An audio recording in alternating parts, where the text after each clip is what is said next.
Hello, everyone. Noreen here. Today, I'd like to share a quick recap on my roundtable in Paris, which is my seventh.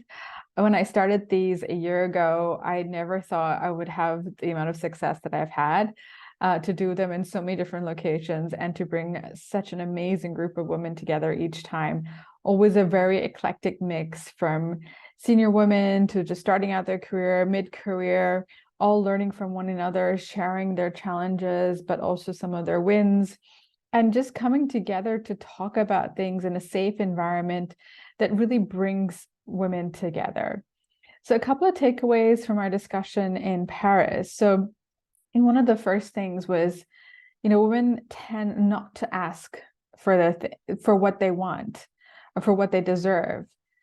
We need to go for it. We just need to, put up a case together and, ask for what we want, for what we deserve. You know, we shouldn't, we often err on the side of modesty instead of showing ambition.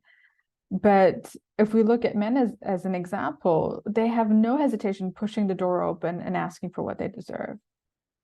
We also discussed about quotas. There was a lot of debate around the table, whether it's something that works or doesn't work. Is it needed, not needed? I think there we kind of left it open. We couldn't come to a full agreement on what works and what doesn't. We talked a lot about networking and whether we even have the time to do networking. Should it be during office hours? Should it be after office hours? After office hours, that means we may have other family commitments and obligations. So then we miss out on networking. But then if it's during office hours, is it seen, sometimes we may perceive it as not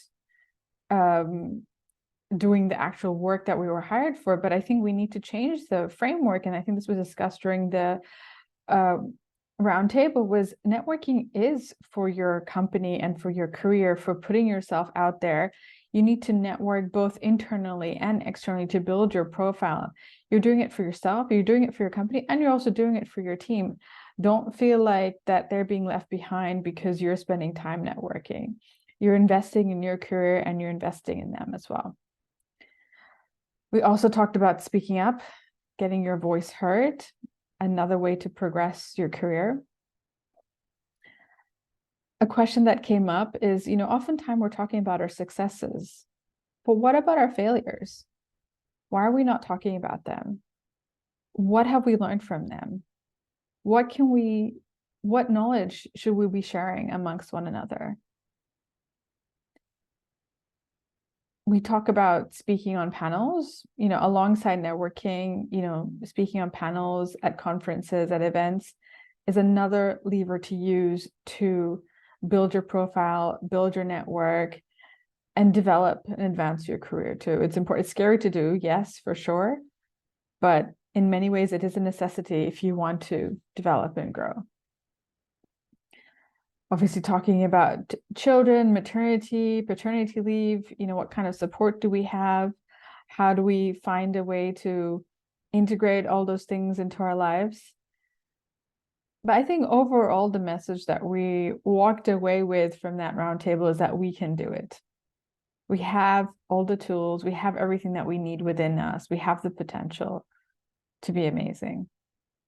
And yeah, it was just a wonderful experience to spend that time together with eight other women, and we are all joined with our virus of love of hospitality that really brought us all together for that wonderful morning that I had at the CitizenM.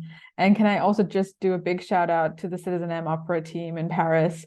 They gave us such a wonderful welcome. They made like this flip chart with like names of women and quotes of women who inspired them. The staff got involved, the guests got involved. It was just such a really nice welcome to have, and the support from the entire hotel. So thank you for the women who joined me, and I look forward to organizing many more roundtables in the future.